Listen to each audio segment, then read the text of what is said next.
Today, we'll talk about Grave of the Fireflies. It was released in 1988 on April 16th. That means tomorrow will mark the 31st anniversary of this film.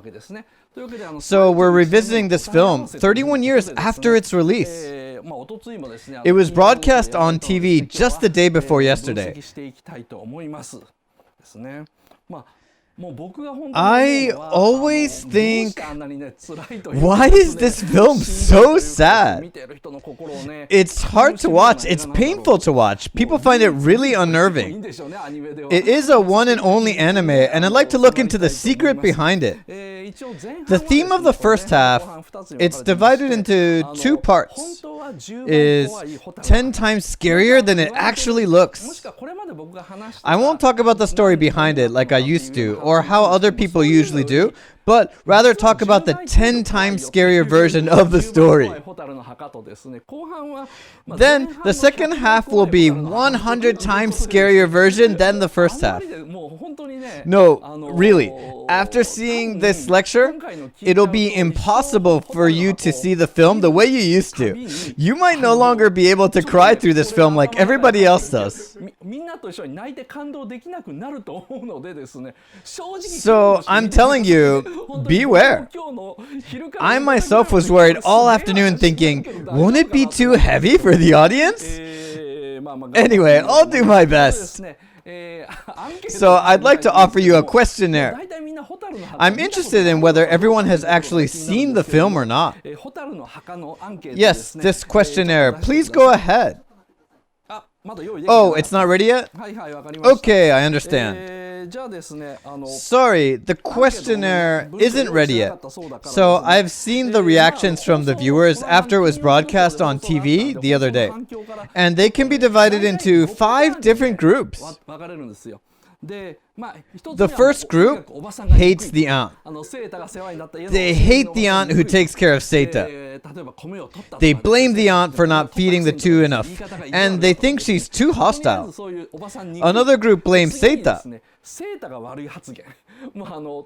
They blame Seita for not working, he doesn't wash the dishes after meals, and lets his aunt do all the jobs. So they think he deserves his punishment. The other group blames the war. They say that the war is the reason for everything. The aunt is on the edge because she's under great pressure in the midst of war. Seita is the son of a Navy officer and was pretty well off. If the war didn't break out, everything would have been okay for him. The fourth group says, come over to my house. All these people desperately tweeting, I'll let you eat as much as you want if you come to our house. I guess many people were really heartbroken. And the fifth group says, it was too hard to watch, so these people changed their channel to the variety show London Hearts. So more and more people switched to London Hearts during commercials. The questionnaire is ready. So there are 4 options. How many people have actually seen this film? Number 1, never seen it and never will. Number 2, never seen it but hope to see it. Number 3, seen it and will never see it again. Number 4, seen it and will see it again. I'm not forcing you to see it again. I simply want to know whether you have seen it or not. Are we ready? Okay, let me see it. Now we wait. Oh, that was fast. 50% says seen it and will never see it again. About 10% have never seen it. 6% says haven't seen it but hope to. Wow, some of you will see it more than twice. So about 80% have seen it. Impressive. If it's going to be torture, I won't see it. I see. I think this lecture is going to make you feel scared. That's all. Okay, shall we start? So, let us look at Isao Takahata's photo while we talk. Let me introduce the letters first. Hi, I am still in a state of shock after hearing about the passing of Mr. Takahata. While the producer Toshio Suzuki suggested a huge farewell party, Hayao Miyazaki was reluctant to even issue a comment. This reminded me of the dialogue between Degwen and Giren over Garma State funeral. My deep condolences. So yes, very neatly put. I heard the shocking news from my friend this morning and learned that Mr. Takahata had passed away.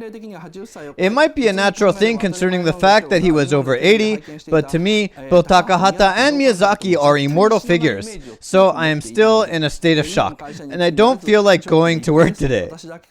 Maybe it's just me, but in the last scene of the tale of Princess Kaguya, where the princess is taken away by the messenger, I cried and cried the first time I saw it.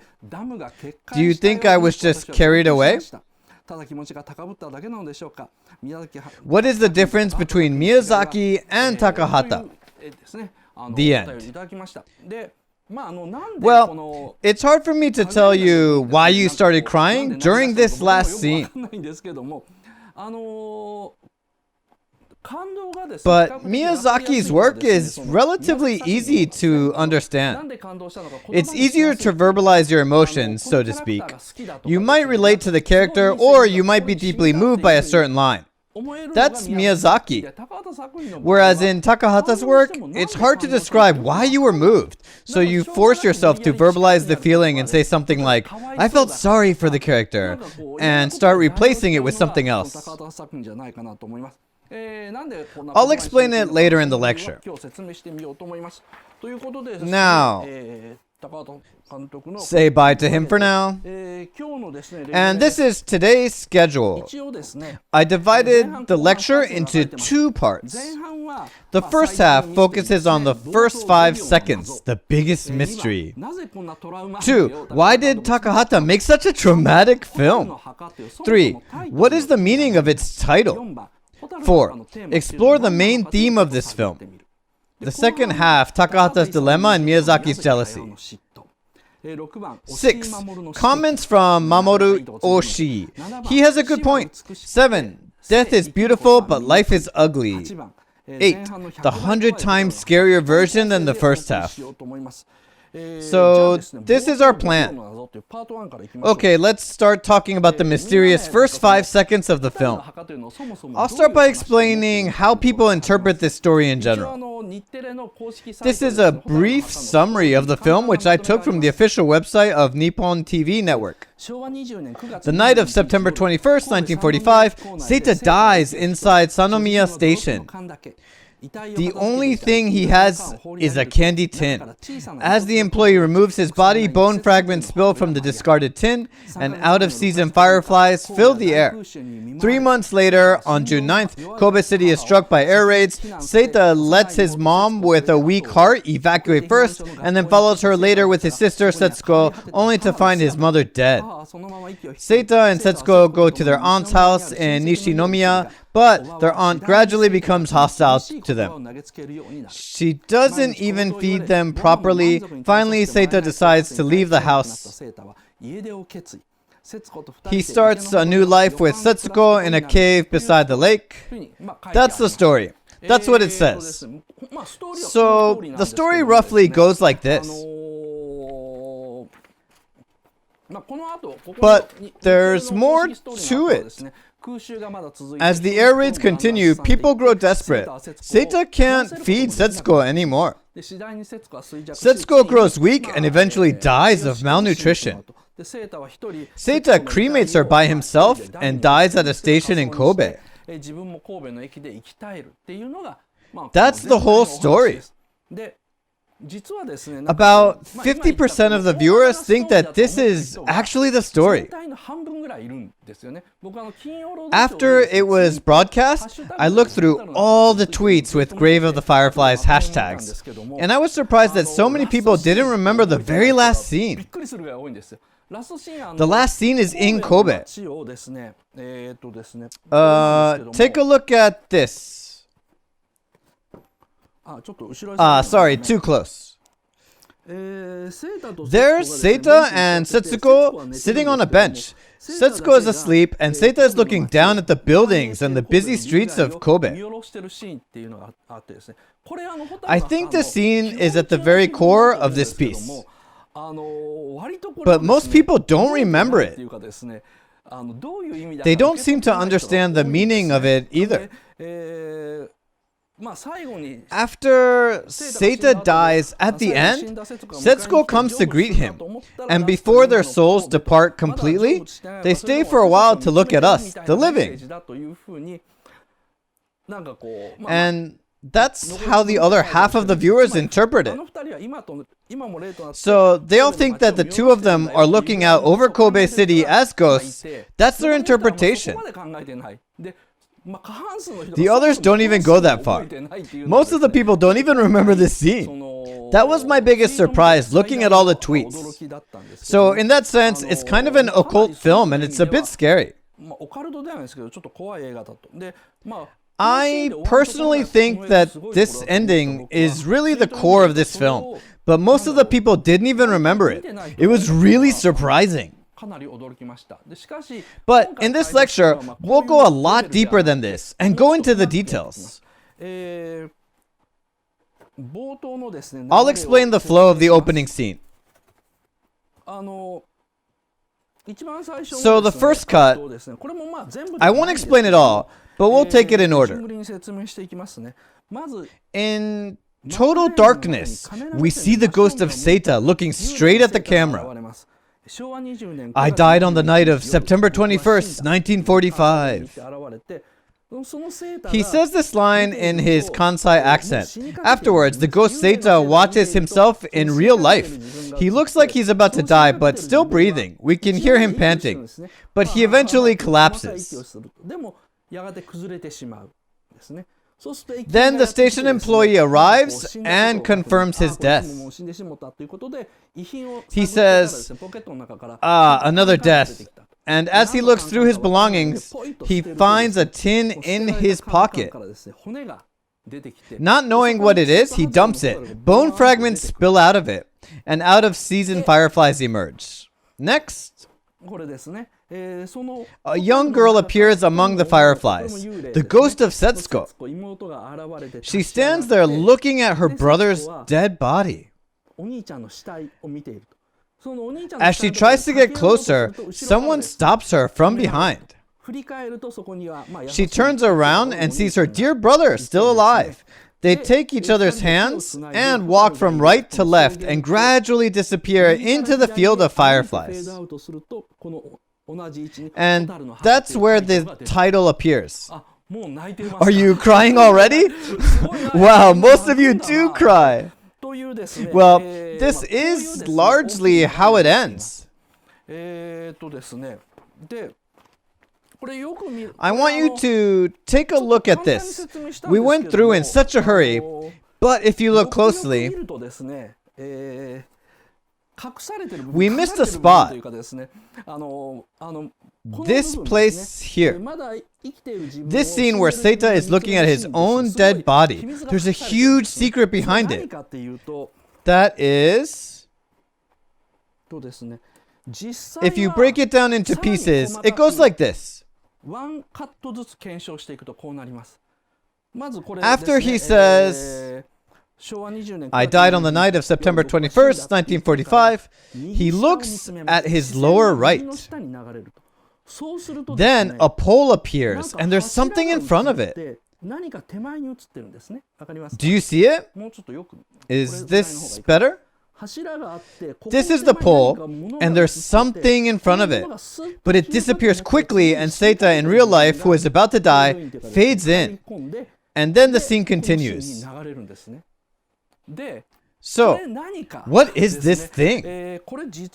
Actually, this is the extended version of the third frame, so that you can see it better.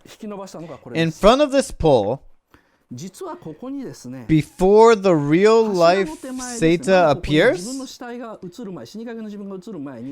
this is shown on screen. This curve shape is obviously modern. It's an ashtray. You can tell by the design that it's a modern ashtray. As soon as I saw this, everything made sense. This ashtray is saying that Seita is still alive. He is in an afterworld of some sort. This film was made in 1988, so that means his spirit is still there at that very spot, even in 1988. It means that after all these years, he is still tied to that spot and being tortured by that memory. To look for proof that supports my theory, I saw the Blu-ray version. And there was a photo of location hunting in Kobe. And if you look at that photo, there's that exact same ashtray right next to the pole. This is a different pole, but they placed the ashtray next to this one. The shape of the pole is a bit different, and they included a modern ashtray in the scene. As you can see from the photo, they did the location hunting in 1987. So Grave of the Fireflies is not a story of the past, but rather starts in the present. Everybody thinks that they go back to the present at the end, but that's wrong. The story starts in the present. Seita's spirit still remains in this world, and he plays back the last 3 months of his life over and over again, billions of times torturing himself. Now, why is he doing that? Some of you already said it, but it's kind of like the residual haunting phenomenon. These spirits remain at a certain location but travel on trains as well.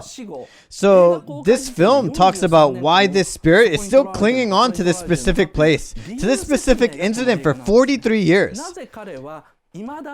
After 43 years, why does he still have to relive the most excruciating memory of his death?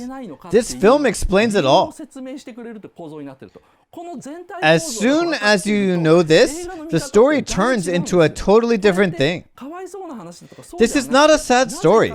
It's more like a mystery story, trying to figure out why he was haunted by this painful memory over the past 43 years. So Takahata intentionally shows this ashtray at the very beginning. It's clear! Because it shows the present in the last scene, I immediately thought that the beginning would do the same. And then when I went back and checked, there it is, the ashtray. For Takahata, it's something obvious, but it's hard for most people to even notice it. As I looked through the tweets the other day, nobody mentioned this point, which is understandable.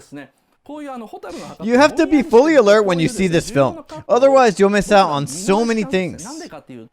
Most people tend to predict this story before they see it. It's a sad story. He's not honest, she's mean. All these presumptions make them blind to all the important details. Here's an important scene.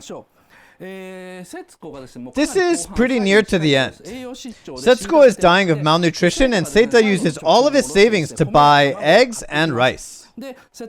And he cooks porridge with rice and eggs. But Setsuko dies while he's cooking. A very sad scene.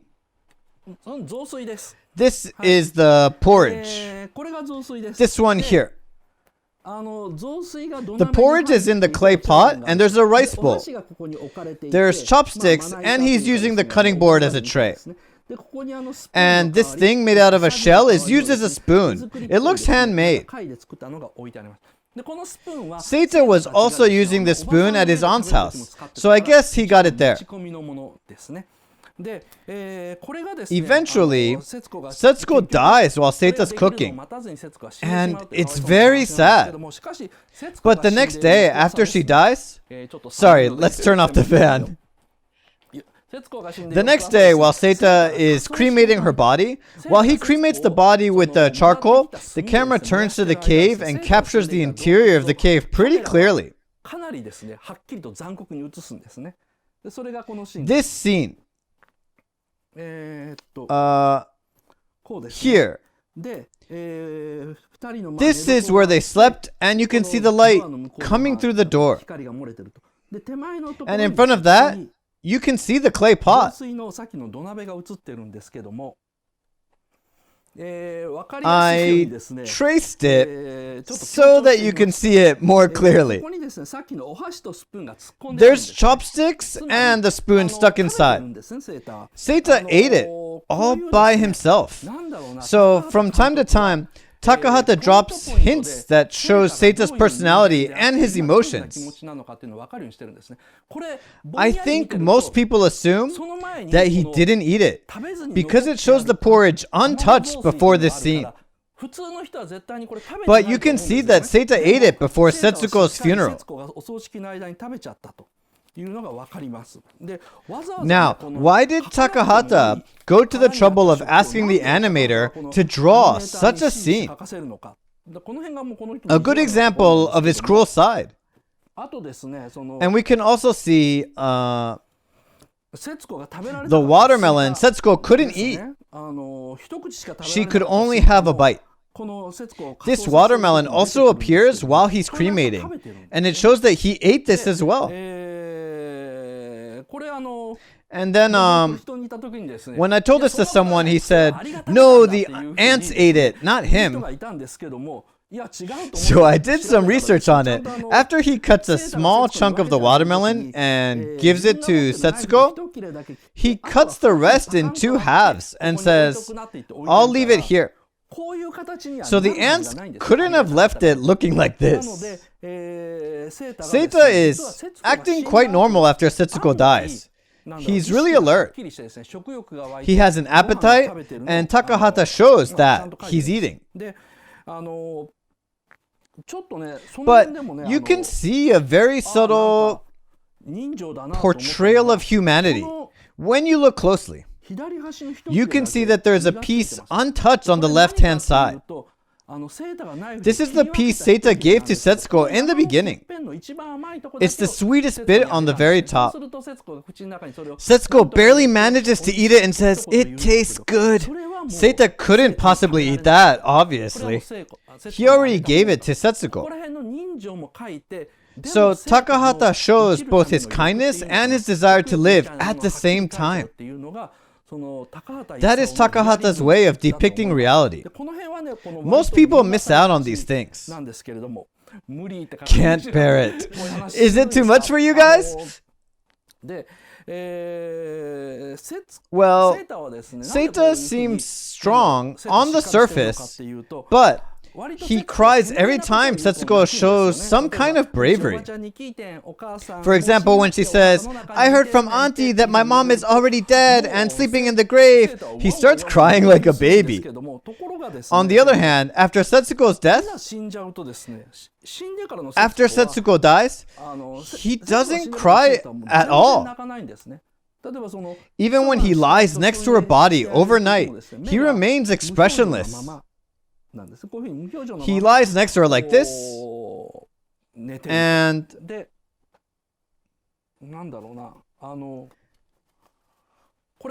this scene is where he's cremating her body. Takahata intentionally drew his face with a blank expression. We can only see the red reflection of the fire in his eyes. He chose expressionlessness rather than sadness. And there's a good reason for this. So, even though the actors are expressionless, the audience sometimes sees sadness in them. This is called the Kuleshov Effect. This is an effect discovered by a filmmaker in Russia. No, maybe before the Soviet Union era. This is an example often used to explain the effect. If you show an expressionless man and a dead body of a child in turn, you'd think that this man is sad. Expressionless man and a hot soup makes you think that this man is hungry. Expressionless man and a flirtatious woman makes you think that the man is filled with lust. It is also called montage theory. Montage literally means editing films. So the Kuleshov effect is basically about creating psychological effects through editing. On the other hand, Miyazaki hates the Kuleshov effect. He hates it. He's against it. I'll tell you what Miyazaki likes. This is Dola from Laputa Castle in the Sky. Don't be such a pussy. You ought to do that on your own. And then she says to herself, might not be a bad idea. We can get that girl on our side. You see? She's explaining herself. He makes it really easy for the audience to understand the character. On the other hand, Takahata doesn't want to have the characters explaining themselves too much with extra lines, making them easy for the audience to understand. So he uses this Kuleshov effect and shows the expressionless Seita to express his devastation. What I'm trying to say is that the reason why we cry so much in this scene is because we automatically believe that Seita is suppressing his sadness. We imagine that he's suppressing his sadness and trying to look normal and brave. That's why we get so emotional. But it's more like he has lost his humanity. He has lost all his human emotions. That's why he gets hungry and eats whatever is left. He's relieved that he doesn't have to take care of her anymore. When the author Akiyuki Nozaka discussed this scene with Takahata before the film was made, he said, "I'm not a great person. Honestly, I was relieved when my sister died." He begged Takahata to include this in the film, and Takahata made a promise. So he's pretty calm when he goes to buy the charcoal to cremate Setsuko's body. Seita, who was furious when he heard that the combined fleet sunk, is now emotionless. He doesn't even react much when the charcoal seller tells him, "It'll burn well if you take off her clothes and cremate her with the bean skins." He becomes more and more dehumanized, less human. Whereas we, the audience, on the other hand, regain our humanity watching Seita lose his own humanity. And so we're moved and we cry. So the structure is acrobatic in a way. Takahata depicts the process of Seita losing his humanity in a very subtle way, by indicating that he actually ate the porridge and the watermelon. But he never shows Seita eating like a pig. So he's really elegant in a way. You must look very closely or else you'll miss out on these things. I'll now explain why Takahata doesn't stress this process too much, although he depicts it quite carefully. So part 1 was all about the first 5 seconds of the film. Part 2 is about why he made such a dramatic anime. Well, excuse me. Like I said, the reason why we cry is largely to do with this Kuleshov effect. It's the editing. We tend to think that the character is enduring great hardship, so it's natural that we feel sad. But Takahata never intended to make the audience cry, ever. There's an animation called In Search of Mother, and most Japanese people cried when they saw it. In his proposal for this project, Takahata stated clearly that he didn't intend to make people cry.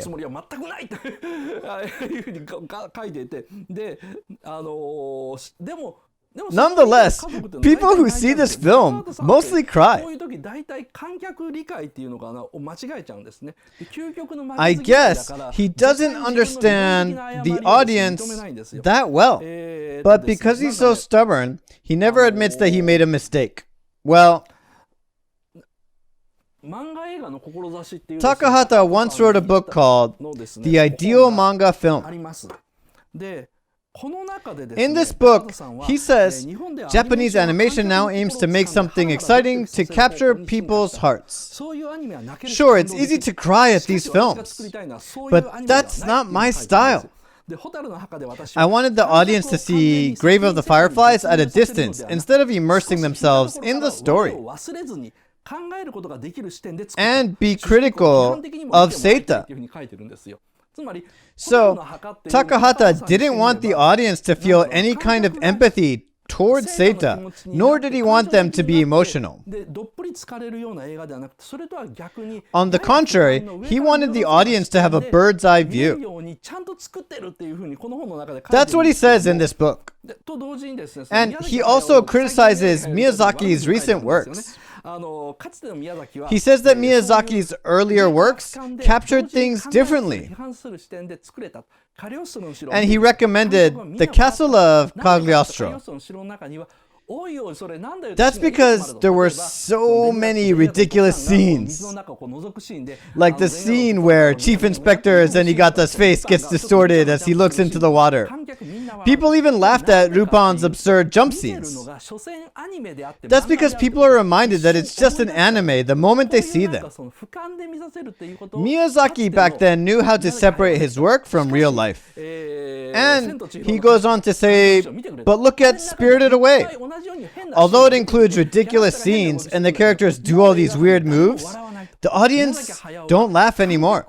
Miyazaki gets people excited and makes them subjective and immerse themselves in the story. But not me, Takahata says. And he goes on and on. You see? That's his wish, and he totally doesn't get it. He firmly believes that people won't cry in Search of Mother. Even if somebody tells him that they cried, he thinks that it's just a minority. In the proposal he writes, Marco is stubborn, lacks charm, and he never listens to adults. It's hard to sympathize with him. He doesn't seem to understand the power of drawing. These characters look too cute, but because he doesn't do the drawing himself, he doesn't see that. The drawing impacts people's feelings. He thinks that film direction is everything. So, when Seita loses his humanity and sleeps beside Setsuko's body expressionless and eats all the porridge and watermelon, he looks like he's grieving. Although Takahata intended to make him look perplexed by his sister's death. He tried to make him look like Seita regrets everything because he couldn't save her. But we, the audience, imagine that he's suppressing great sadness, that he's too sad to cry. He's expressionless because he cannot bear the pain.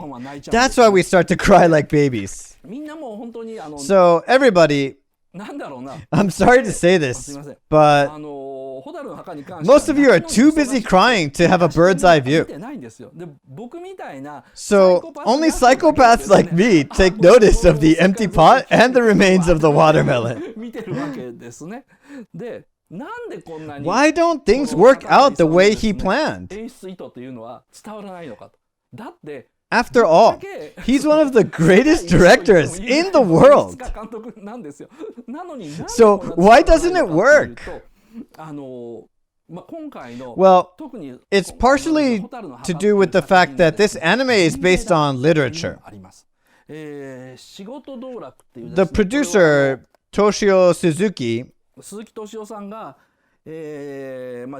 wrote a book called Job as Hobby, and he includes some episodes of Ghibli artists. On page 76, he says when he was making My Neighbor Totoro, Miyazaki, who heard about the grave of the Fireflies, came to his house, knocked on the door and asked, "Is it based on literature?" Suzuki answers, "Yes, in a way." Miyazaki says, "I want to do literature too." "We don't need a cat bus. That's not literature at all." Miyazaki said that he wanted to get rid of the cat bus and even the spinning top scene. He said, "I can't possibly go on doing that flying on the spinning top nonsense." Suzuki was at a loss and told Takahata about what Miyazaki said. Takahata said, "Oh, it would be such a pity to get rid of that cat bus." Suzuki thought pity was such a great word that he ran to Miyazaki's place and told him, "Mr. Takahata is saying it's such a pity." Miyazaki's mood suddenly changed and he said, "Really? Okay, then I will keep that cat bus." This is a true story. It's just like the Dola's episode. That Dola's scene. Do I still have it? Where's it gone? Ah, there.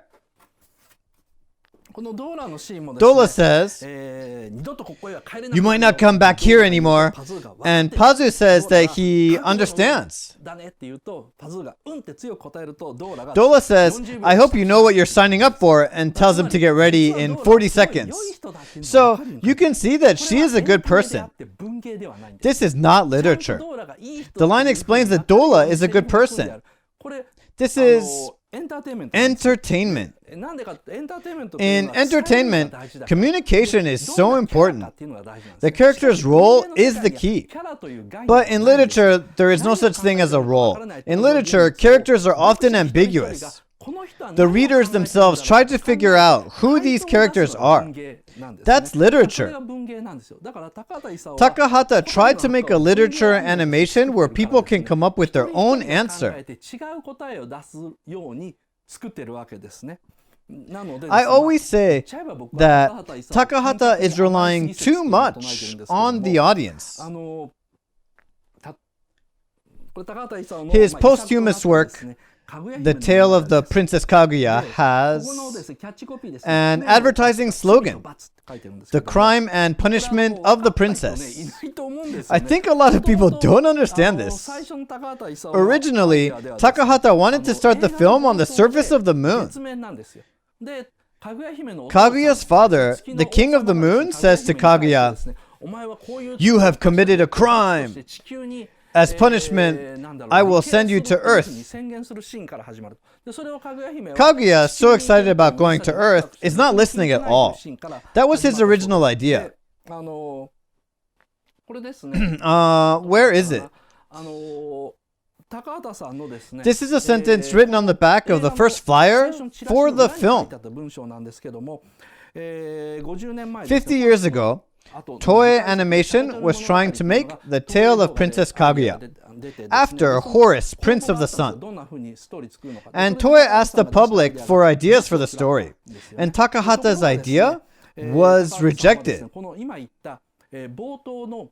However, Takahata eventually got rid of this opening scene that I previously told you about, where the king says to Kaguya, "You committed a crime, so you'll be punished." Takahata said, "Since we had such great artists, I felt that the scene was redundant. No need to explain about the crime and punishment," he said. "That's why this film is so confusing." So, he's doing the same thing again. He relies too much on the audience. Eventually, Suzuki came up with this idea. Suzuki knew that Takahata would never change his mind. Takahata insisted that the audience would understand. So Suzuki decided to include the theme in the advertising slogan, like some kind of riddle. He assumed that people would try to solve the riddle. He assumed that people would come to see the film to check if their answer was right and think more deeply about the theme, and everything would turn out as Takahata intended. So it became kind of acrobatic in a way. However, as soon as it was released, everybody praised the drawing and the visuals, and nobody paid attention to the slogan. And therefore, they didn't quite understand the real theme. Most people interpret this story as an affirmation of life. Actually, there's a gruesome story behind this crime and punishment of the princess. It's as gruesome as Grave of the Fireflies, but I'll talk about it on some other occasion. Okay, now, it's already 45 minutes, but we'll keep going. I haven't even finished half of the free part. So, Takahata didn't intend to make a traumatic film, nor did he intend to make people cry. He wanted people to think. He wanted people to think deeply about the film. Why did Setsuko have to die? Why was their aunt so mean? Why did Seita die at the end? He wanted everyone to think about it every night for over a year. Instead of crying and not thinking and feeling sorry for the character,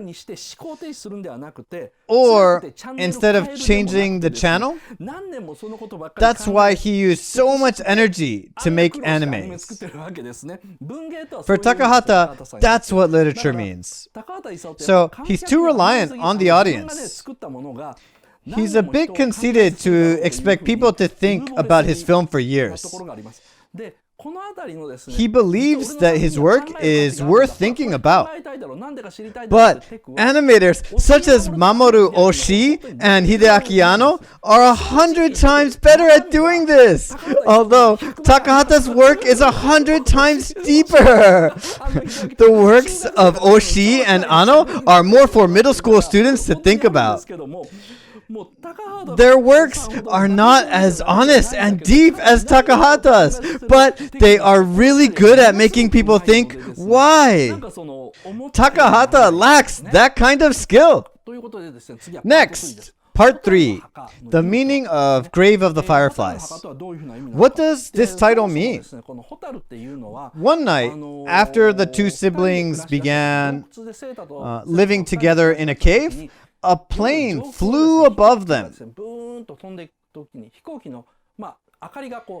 And they saw the plane's flickering light slightly in the distance. Seita says, that's a kamikaze. He says that it is a plane for suicide missions. But then Setsuko says, it looks like a firefly. In this piece, the firefly is represented as a creature that releases light right before their death. Seita goes and captures about 100 fireflies and releases them in the mosquito net, just to make her happy. After he releases the fireflies, there's this long shot, and it is so sly. So there they are in the cave, surrounded by fireflies, and this pole's beam is diagonal, that it looks like a photo of the deceased. Like the photo frame that we use in funerals. So they use this kind of effect that implies death in every scene where the light of the fireflies appears. In this scene, Seita recalls the fleet review his father attended. The fleet review where the Japanese Navy shows off their own fleets. He recalls that event. The combined fleet named Maya, which is covered by light in the film, had in fact already sunk a year before. Everything that shines in this film is dead. Kamikaze, fireflies, combined fleets, they are all destined to die. They are depicted as something beautiful that shines. And the scene continues till the next morning. Oh, it's upside down. Next morning, when Seita asks, "What are you doing?" Setsuko answers, "I'm making a grave. Mom is in the grave. Auntie told me that she's dead and she's in the grave." Seita starts to cry like a baby. Many people cry in the scene because it's so sad. But there's a reason for this. The reason why he shows the dead fireflies is because, from the fireflies' point of view, these two kids are also merciless and absurd.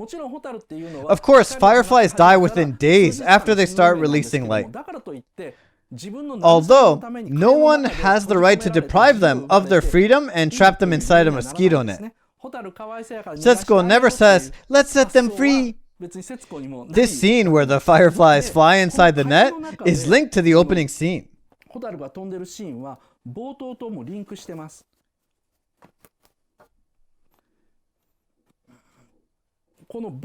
In the opening scene, the ghosts of Seita and Setsuko are watching the Great Tokyo Air Raid through a window. This is... No, it's Kobe. Not Tokyo, the air raid in Kobe. Hotaru, which is firefly, is written down as fire is raining in Chinese characters. So, for them, fireflies are not something sad or painful, they are fire. It is life that is burning and it's beautiful. They catch them and bury them. So what they're doing is beautiful and yet cruel. Humans see the fire raining down in wars, whereas the fireflies see the human as an absurd being that mistreats them. They are both cruel and yet beautiful. Takahata kept on saying that this is not an anti-war film. He had been saying that all along. So what is the theme? What is the theme? Part 4 is the last part of the free part, so bear with me. Takahata says that he doesn't want to make people cry. Nor does he want to make an anti-war film. He even says this in his lecture at the Peace Convention. Some people say, "I saw Grave of the Fireflies, I'm against war." But that's not what he intended. It is wrong to conclude that war is wrong just because you saw something painful and you want to avoid it. He says he knows all too well about the Japanese. Japanese, as well as other races, insist that we need armed forces just because we want to avoid pain. They say, "Let's be normal just like the others in the face of threat." That's us. He says that clearly a number of times. So officially, Takahata says that he didn't try to show the brave and wonderful young children who endured hardship, but the kindness of the young people who didn't have any choice but to die in the midst of war. In this modern world, people are now able to confine themselves to their own safe world. I think people now are able to relate to Seita even more. The young people who feel reluctant to connect with society parallel Seita, who is trying to form a small family with his sister. But they couldn't possibly survive through severing ties with society. That's the tragedy. That's what Takahata says. Let me explain by looking back at the opening. The scene where Seita dies. Someone even leaves a rice ball in front of the dying Seita.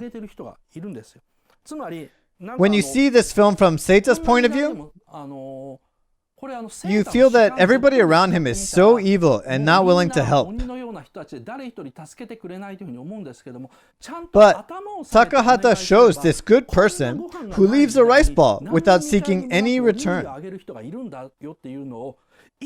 And he shows it in the very first scene. He says right from the beginning, you can't blame the war for this. He states it clearly in the beginning so that no one can make any excuse later on. It's not the war or the poverty that kills people's minds. I personally wonder why the spirit of the mother never appears. Because Setsuko always wanted to see her mother. It would be natural for the mother to appear at the end with Seita. And because Seita was desperate to meet his father, the father could have appeared as well, so that they can be together again. There's even a scene where the four take a photo under the cherry blossom.